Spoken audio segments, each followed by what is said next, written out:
Good evening, everybody. We'll just wait for everyone to drop in before we start. So thanks for joining us.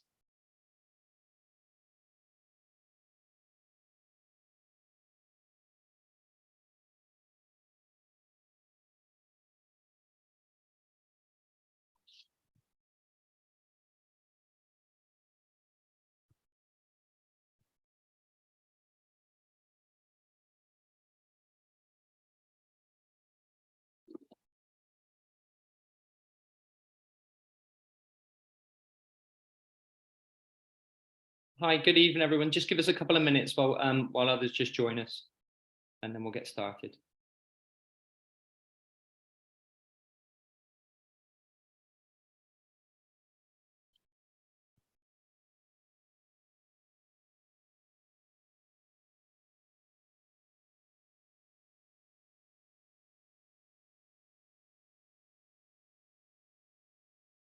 Hi, we're on time, and I will get started. I hope you can't hear the Christmas music in the background. That's the students having their Christmas dinner. Welcome for the second part of our Parents in Sport series at Millfield Sport this year. My name is Dr. Scott Draw. I'm the Director of Sport. We've been trying to do these series of webinars, which get recorded, and we also share them online for a couple of years now. Partly to share about the practical experiences that we have around young people going through sport, especially at this age group, particularly from 11 to 18, where so much change is happening in their lives quite naturally. This is the second of a series of 4 we'll do throughout the year. The first we did on site here at a major fixture, and the next 3 are going to be virtual. And by recording them, others can access them. And we do find significant numbers do follow up, particularly because of the time exchange for those international parents. As I mentioned, I'd just like to introduce some of our panel members that are joining us tonight, who will call on throughout the evening. So if I just, Alex, if you just unmute, I'll introduce Ms. Alex Walker. She's our current Director of Tennis. This is her 3rd year, Alex, is that right?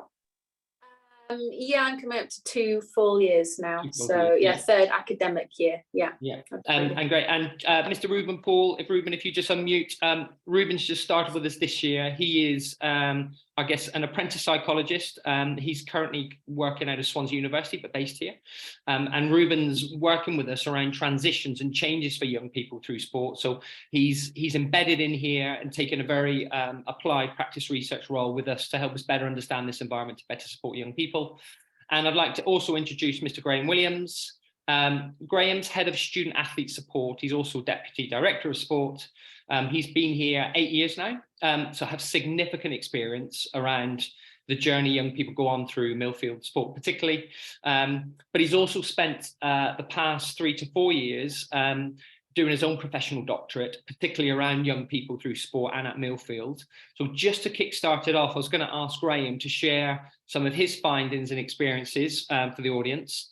And then we're going to go into some audience interaction to get some of your views and feedback, particularly on the challenges and the downs and lows of young people in sport. And then we'll take questions. So if you have anything, you can post them to us, but we'll find the time probably goes quite quickly.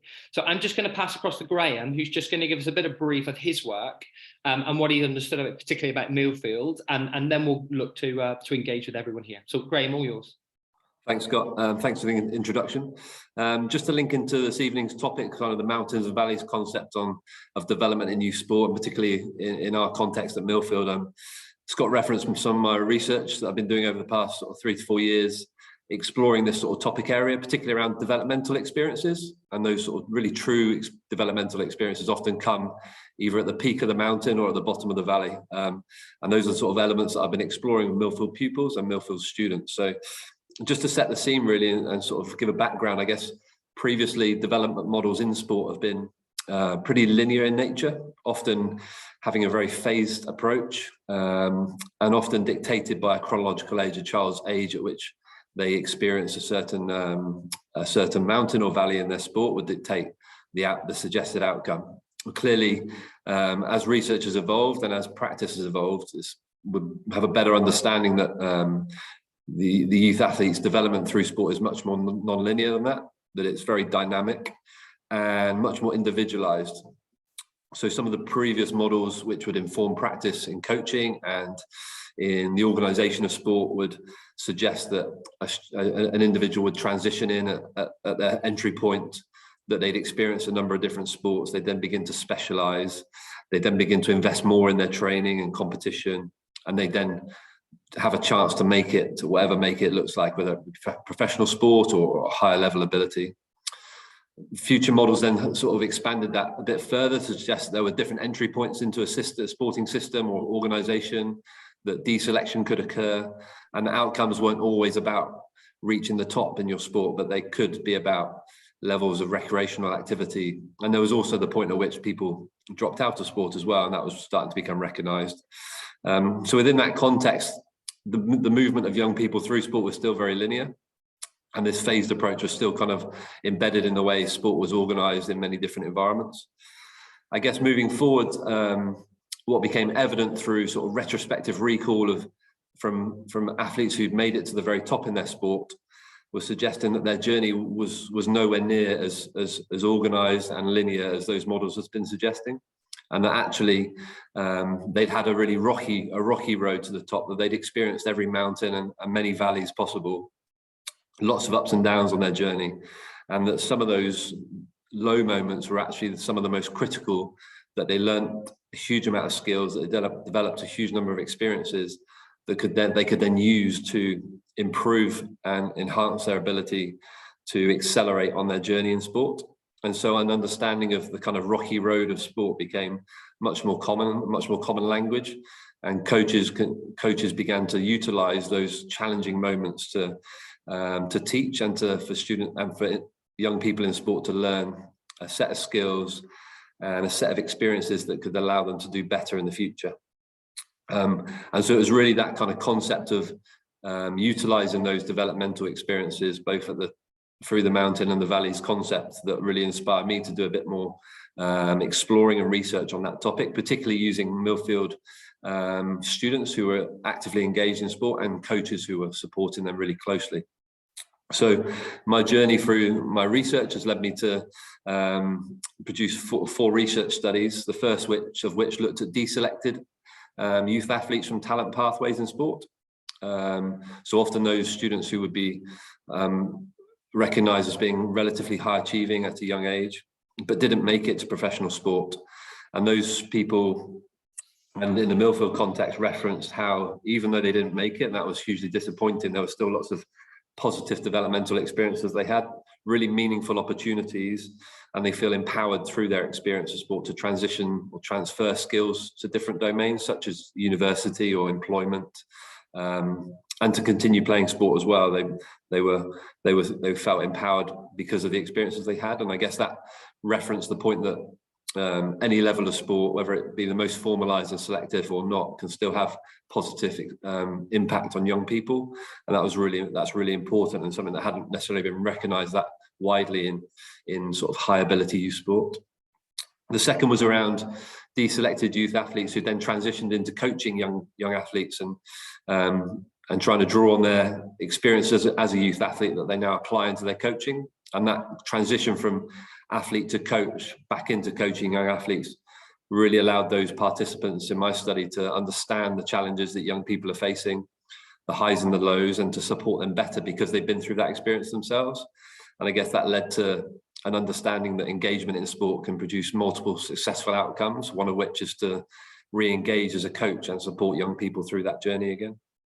And then more recently, my past couple of studies have looked at challenges in youth sport and getting young people to express over a period of time, typically around a season or an off season, the most kind of like substantial challenge that they face during that period of time and how they're going to go about navigating it.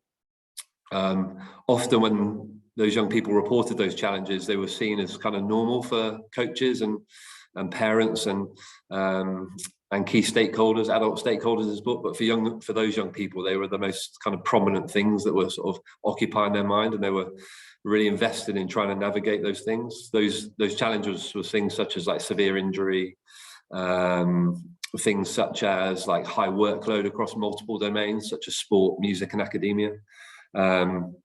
There were things like having to play up an age group that was really sort of consuming them. How would they integrate within the team? How would they step up a level, and would they be able to perform, or trying to reach a certain selection criteria in a certain sport? And that was sort of really occupying their training and their competition and their communication with coaches. So through that process of sort of getting young people to express those challenges, it was evident that there's a lot of support needed to sort of optimize those experiences and to learn from them, such as the role of parents and coaches and supportive others to really kind of play a part in, irrelevant of their title, just supporting young people in the best way they could. The previous sort of more minor challenges were enabling for tackling these bigger challenges. So there's some skills learnt prior to more significant challenges which can be utilized in those really kind of like critical moments. And that actually challenges can be seen as, if they reframe properly, as kind of supportive for future challenges which we know are likely to occur, such as maybe big selection events or the risk of deselection or competition against a peer in a particular playing position, for example. So if navigation of challenges at the present can be sort of deliberately approached and skills can be taught and learnt through those challenges, then they can act as accelerators for young people in sport, because they can help them navigate future challenges as well. So hopefully that gives a sort of like whistle-stop tour of some of my understanding of the history of sort of development in sport, some of the sort of current thinking on sort of the rocky road, and then also some of the use of challenge in sport and how that can be really useful if framed properly for young people through their experience in sport. So thanks for that quick summary, Graham. Hopefully you get a good feel of some of the thinking and thought approach around the experiences Graham's had here, and particularly I think that concept of a rocky road, which is there are ups and downs, and it's as much about high challenge and high support, which is something that we try to put in place around that. So we'll explore some of those particularly. Just as a reminder, there is a Q&A, so if you want to post questions, I did see I think Mr. Ward raised his hand. That's the best way to do it, and we'll pick them up and deal with them literally as they come through. It's often the best way while the dialogue is going on. But what we want to do, so please post stuff on the Q&A if you can. Hopefully that's working. So what I'll do just at the moment, hopefully you can see the screen. We just wanted to get some feedback from the audience particularly. And the way to do this, we've set up, I don't know if you're familiar with this poll bit of software. So if you have a device with you, a phone or anything else, and you go to menti.com, as you can see up here, and if you put that code in 29729174, it'll bring you onto this interaction page where some questions will come up to get your input and your feedback. So I'll just give you a minute or so to connect onto menti.com and enter that code. And when you go to that first page, there's a heart. And if you just click that, then I know who's in, and then we'll start rolling through some of the questions. So thank you for that. I can see that happening right now. Menti.com, if I'll just do it, then I'm on the similar timeline.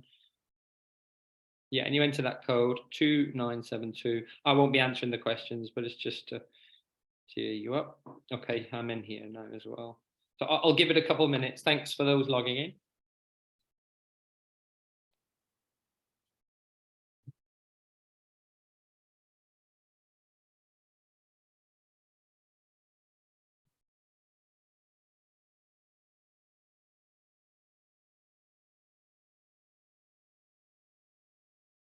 Ruben, just while we're waiting, is there anything particularly you think that's worth adding from the early work you're doing? And I just explained to the audience some of Ruben's works, particularly around transitions and changes that young people go through. So you've been here a term and a bit now. Do you want to just share some of your early observations? Because you're coming from a very different perspective.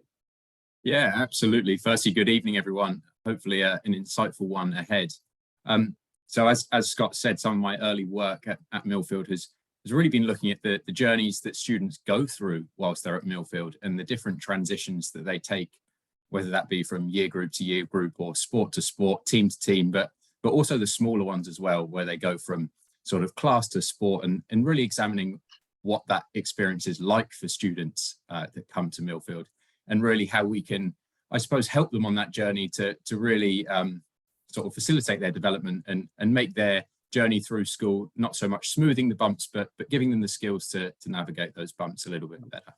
Yeah, thanks for that. And there's a question come in on the sort of mental side of young people's development, so we'll pick that one up. So thanks for sending those through. But let's get going on some of the interaction here. So let me just make sure this is working.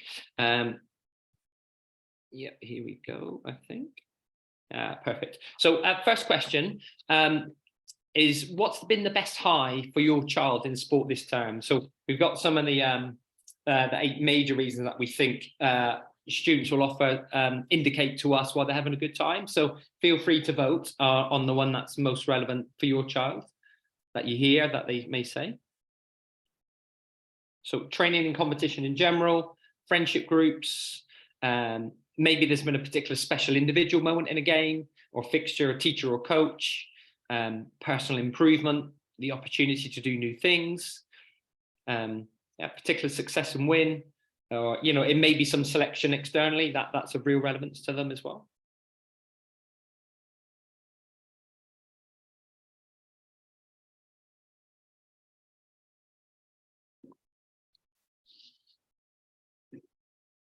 Thanks for sending those through. So we're just going to move on to the next one. I'm just going to keep a good note of that, and we're going to come back to pick up some of those in a second. So for those that are on site, the training and competition seems a big thing, that they're just enjoying all of those experiences.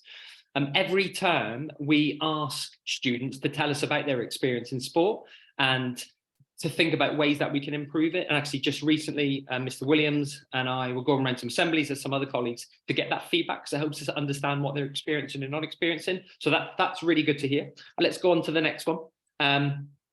We just pick up this next question, we'll come back to that. It says, next one, what do you think are the most significant future challenges that your child will experience in youth sport? So Graham briefly identified some of those, everything from injury through to selection, through to the common things that happen in sport. Interested from your perspective, because you know your child better than we do, around what those things may be. And this is just a type, a couple of words. Thanks for sending that code, Ruben, and on them.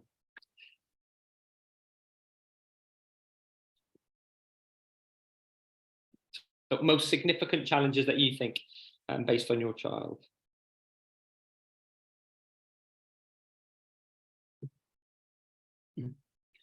Just jot some of these down, Ruben, and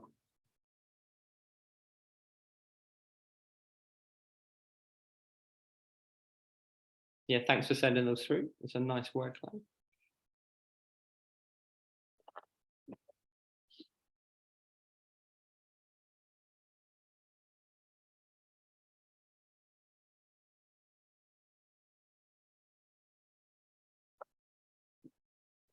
Ruben, I may just pick up some of those with you, if that's okay, because I think a number of the ones that are coming through, particularly from the audience, are psychologically driven. So the idea of disappointment, mental strength, distractions, I guess there's an increased focus on this space. Is there anything particular you want to mention about disappointment in particular? And inherently, it's a natural part of sport. When you look at the beauty of sport, it's one of those things where you often fail more than you succeed anyway.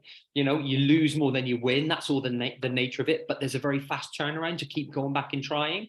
But if that keeps happening, that can become quite disturbing and a challenge to sort of work through. So do you just want to talk to the audience, particularly how young people can manage disappointment and the sorts of things that you may do to help support them? Yeah, absolutely. I think you said it yourself, Scott, is the sort of inherent nature of sport is that we can't control the result more often than not, and that we will face these disappointments. And I think Graham touched on it in his piece at the start about how often our children's development often occurs at these troughs in the journey. And it's these disappointments that children learn from and develop skills through encountering that really kind of help them to grow and develop within their sport, both kind of within their sport and as a person also. In terms of supporting children through disappointment, I think conversation is a massive one for me. I think communication with your child, really understanding how they're feeling about these disappointments. And I think your natural instinct as parents sort of kicks in, and really often venting, for a child, allowing them to vent and really express this disappointment is quite a healing process for them. And also, as they sort of encounter more, they develop strategies within themselves to sort of manage it a little bit better. But for me, I think just getting your children to speak about this disappointment, how they're feeling about it, would be my number one tip.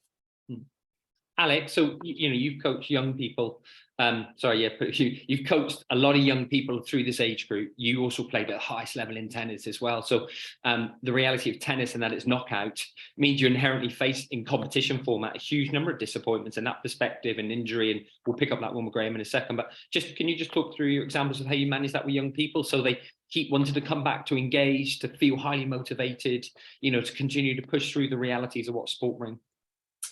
Yeah, absolutely. And good evening, everyone, again. I think from my perspective, it's educating on the fact that even the very best tennis players on the planet, so your Rafael Nadals, your Roger Federers, throughout their career, they have all experienced multiple failures.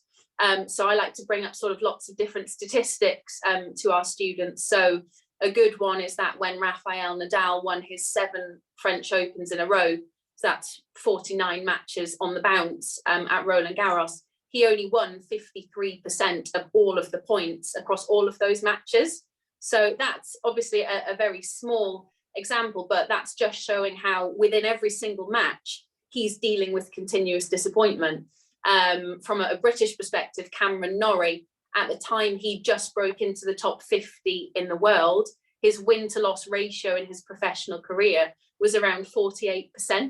So from my perspective, it's educating the students on the fact that disappointment is absolutely normal, and disappointment is brilliant, because those matches where you're disappointed, or if you have a disappointing training session, they are the times when you really reflect internally, you make those evaluations, and then you sort of set those goals to then move forwards. Often when we have a brilliant tournament and everything goes perfectly, we switch off from it immediately. It's almost sort of, oh, brilliant, well done, on to the next one. Whereas you naturally reflect more during those periods of disappointment, and then that sort of can gear you up and motivate you to sort of go ahead and make big strides after that.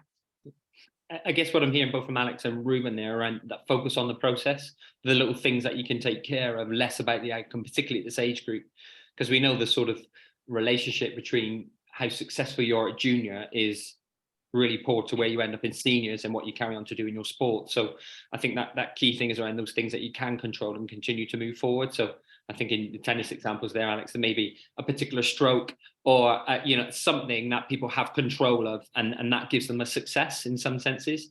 Whereas people view disappointment as the outcome of a game, but there are successes all the way along, and it's trying to ensure that balance is there. So that's a good one. Graham, you see that big blue one in the middle, which is, as we say, inherent. The reality with sport is that there's risk, and that risk is different in many other situations, but particularly in injury, young people will often mean they're not part of their social group. So that social emotional balance is really important. Can you just talk through how we manage it here, what the approaches have changed to be, just so people can still feel connected and like they develop in various situations?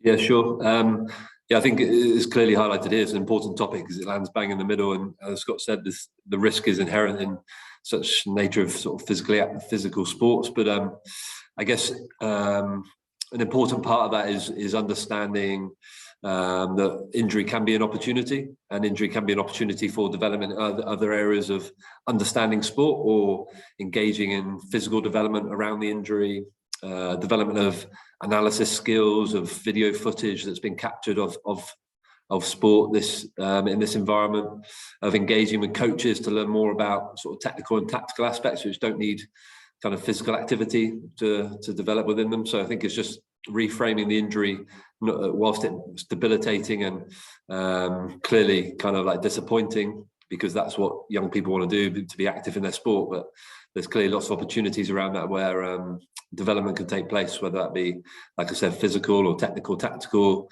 or through analysis and a better understanding of the sport.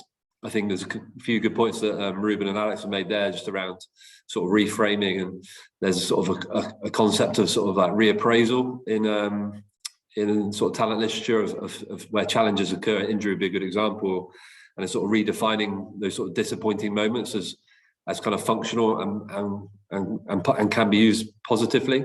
I think there just needs to be a process of having a go at different strategies to help that reframing and reappraisal process.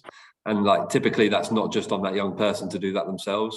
As Ruben said, engaging in sort of conversations with whoever it is that young person feels most comfortable with, trialing different strategies such as using analysis to develop learning in sport, or engaging in some problem solving around other parts of their game that would help kind of like reorientate thought process to the future, and something that's like they can see that once that injury is fixed, that they can then accelerate their sport again.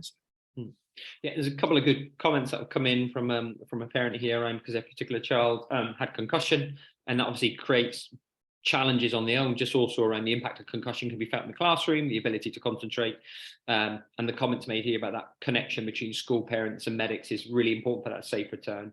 But I think equally for the team around the student, being able to create that alternative option during that period, like you said, Graham. So if everyone's behind taking that opportunity to develop strength in a particular area that you never had before, or learning to improve your cooking skills to support the team, is trying to ensure that young person's integrated as much to the normality of the team as possible. Yes, they can play, but as you say, it's often a slightly it's a different opportunity, it's a different goal to sort of work to. So thanks for those comments just coming through. So let's go on, because I'm conscious of there's another question for here just to get your feedback around. This is about this term and about your child particularly. So we're really interested in what you think the most challenging aspect for your child has been in sport this term, whether it is in coaching, whether it's through competition and selection. We've seen that come up previously.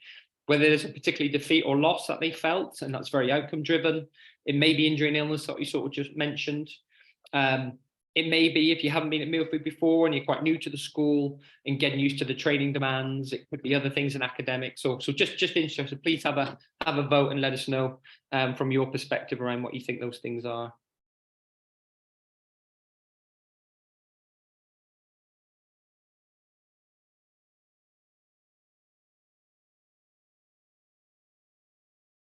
I don't like to see all those injury and illness, Graham.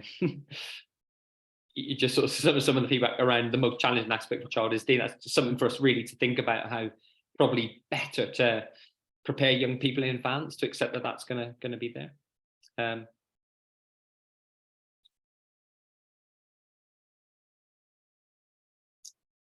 Yeah, so one on academics and co-curricular, day board and friendships.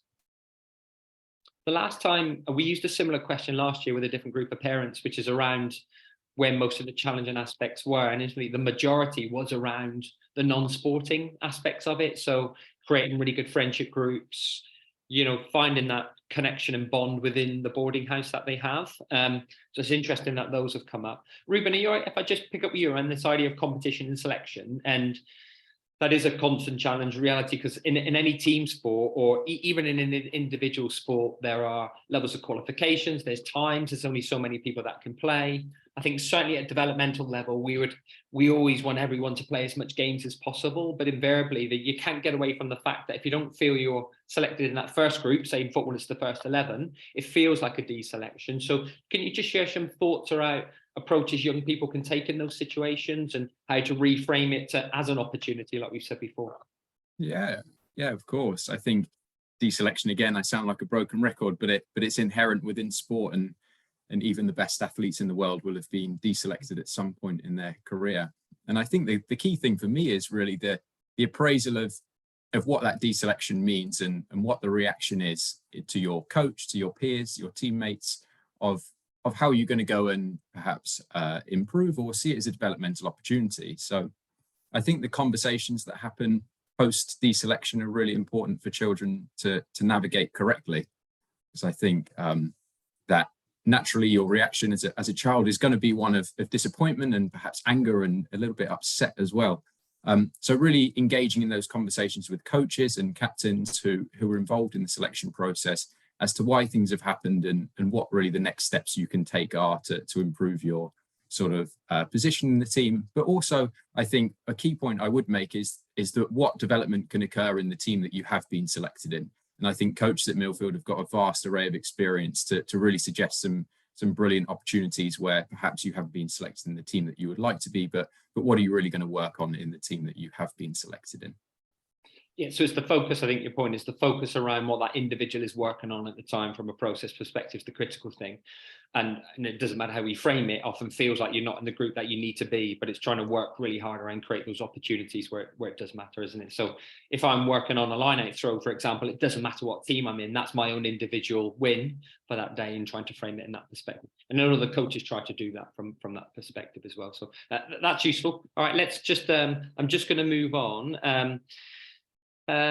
So this is particularly for about sporting parents, really. I guess the question we have for you is, which of the following do you find the most challenging as a sporting parent? And you'll hear this from your child, but also things that you see. So is it that your child may be comparing against others? Is it when they may not be selected or selected for that team, and what you can do to support them? The injury illness one's come up a significant amount. We haven't dug deep, but we may do a bit more around that one, Graham, particularly. Encouraging motivation. We saw particularly some of the feedback around the idea of children getting demotivated through their sporting experience, whether it's about something new, friendship groups, independence, or even the reality at this age is there is, children do get obsessed with their sport and want to do it as much as possible. So is it about strategy, about encouraging your child to switch off from sport? And that can be a really healthy thing. I don't know if anybody has seen the Michael Phelps documentary, but I'd recommend on HBO, which is about his experience and the relentless obsession with him being the best he could and the consequence that has at times. So I think increasingly we've learned about trying to get that balance right between sport and other things is a really important part of development. So thanks for sending those through.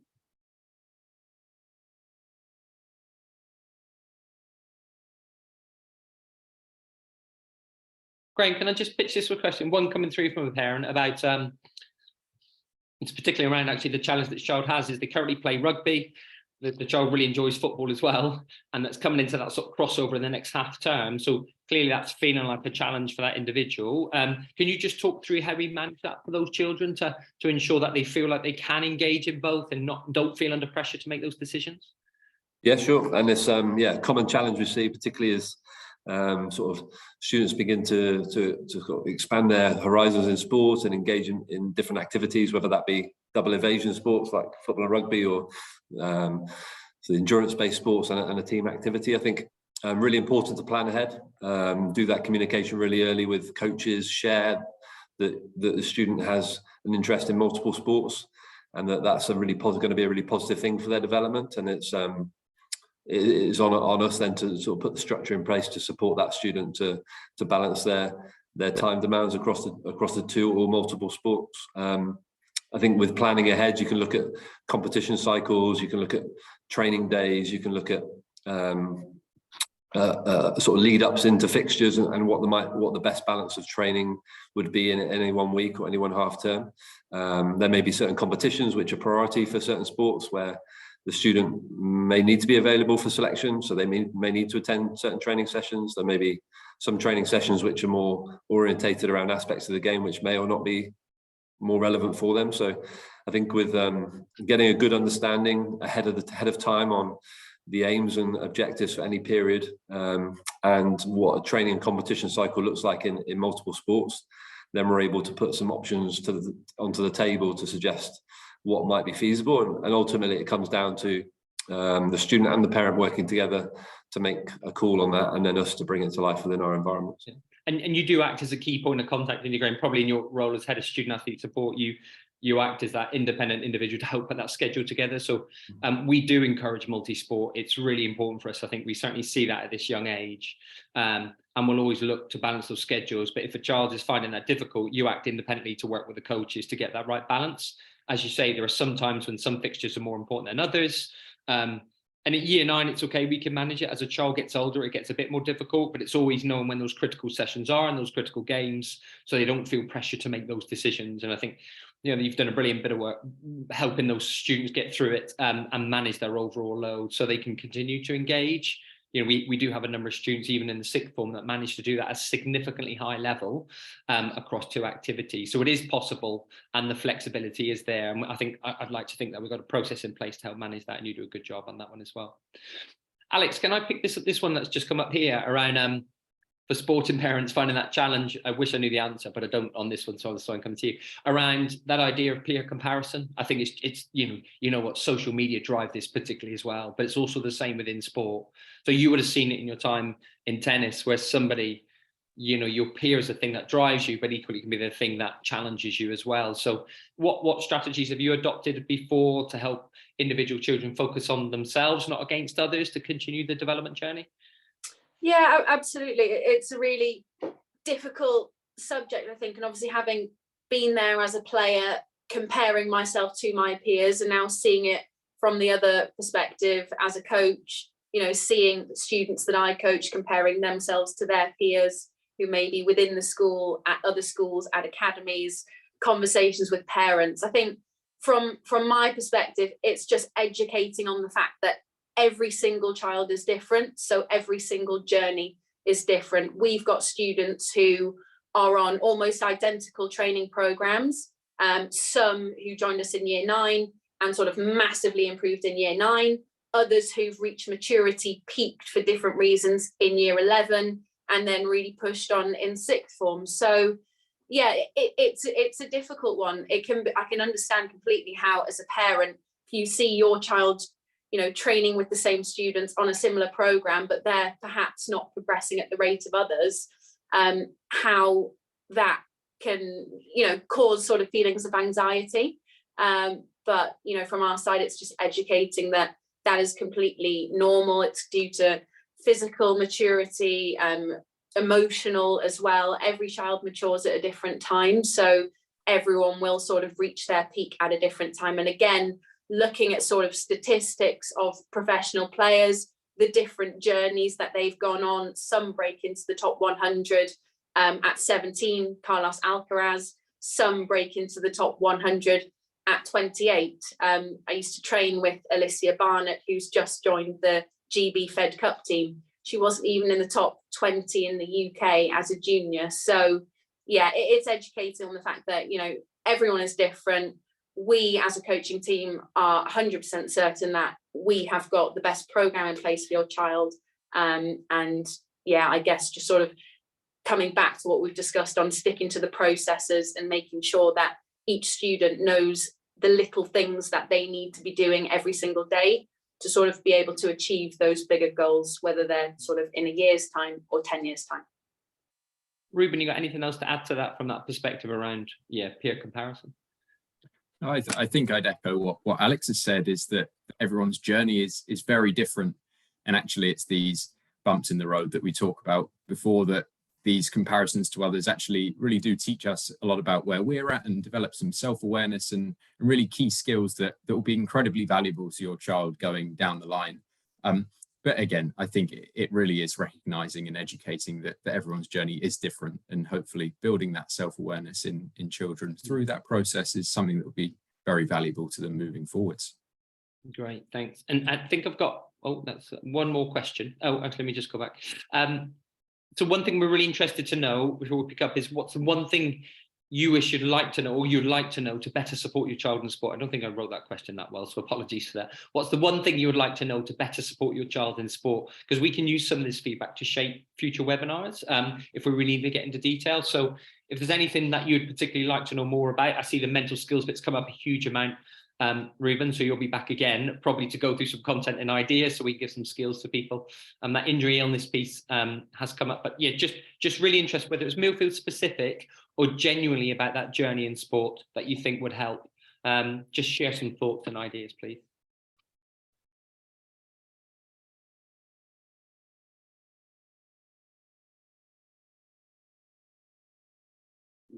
So Alex, if you look back at your career, just while waiting for a few to come in, what was the one thing you wish you knew at the time? Oh my goodness, we're on the spot here. What would I like to have known? I think again that every journey is different. I think that there was certainly times in my career, you know, both as a junior and when I was on the circuit, when I did get too caught up in, oh my goodness, last year I was beating all these girls, this year I'm losing to them, sort of, where am I going wrong?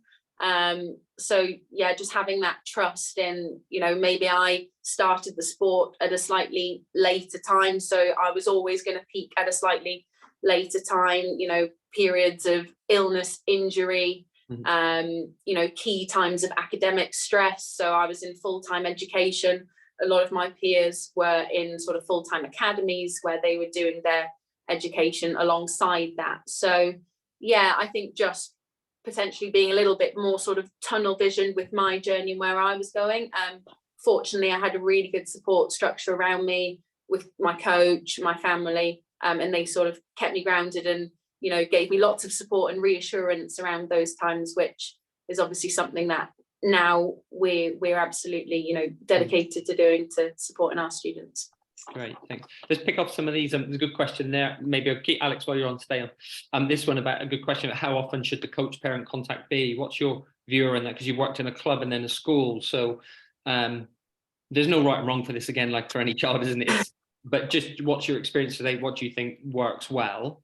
You know, a parent wants to help understand to best support their child. How would you structure that? Yeah, and to be honest, I'm going to give you an answer you don't want and say it depends. So it depends on the parent, you know, whether they have a background in sport, whether they're sort of up to speed with things like competition structure, pathways. I would say formally, we would always try to touch base with our parents at least once every half term.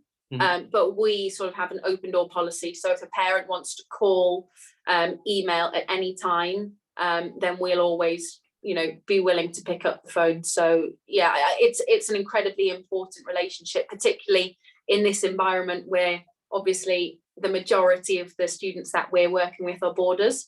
So we will be spending more time with a lot of them than their parents maybe over the course of the term. So we almost have that sort of stand-in parent role as well. But I would say, honestly, it depends, at least once per half term formally, but informally as much as need be. Yeah, okay, that's good. It is a depends thing, you know, it's getting that right with the balance. But I think the point is we're open enough to explore that, and I think that's the important thing. I think we'd always recognise that development of the child, there's a team around them that includes parents more than anything, because they know the child better than us. So that engagement is really, really important. I'm going to just pick up this one here about what mental support is available to students. You've been really fortunate to meet Ruben tonight, who's here, I guess, learning his trade and craft, as it were.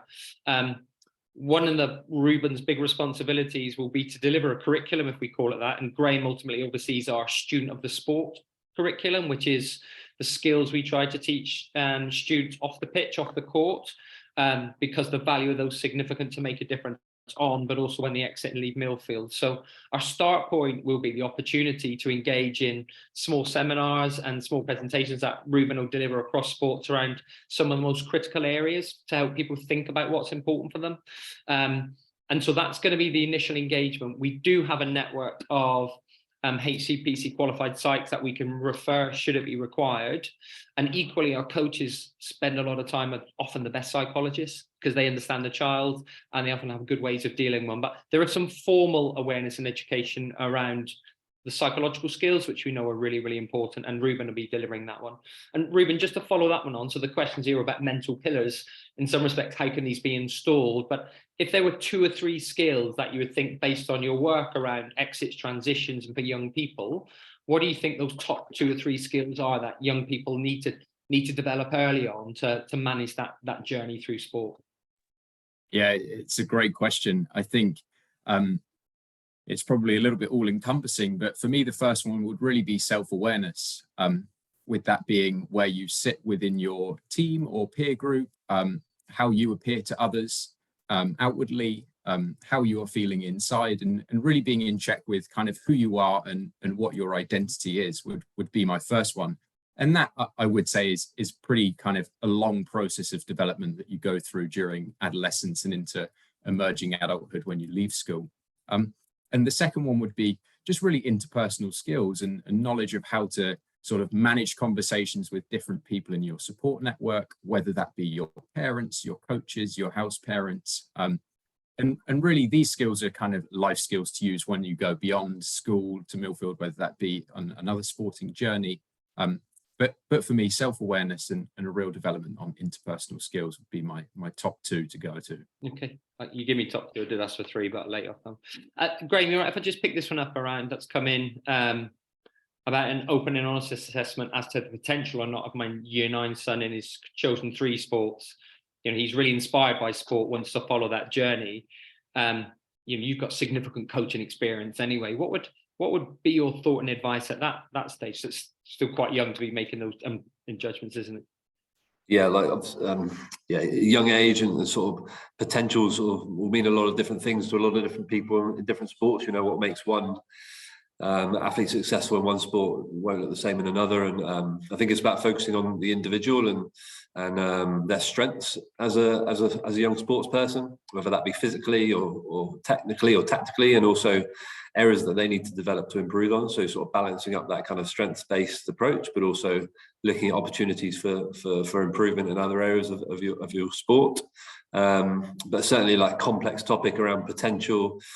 You know, it's well understood that even sports coaches are pretty bad at recognizing what potential looks like, and often it's a journey that people have to go on in sport as they transition from one environment to another, such as school to university.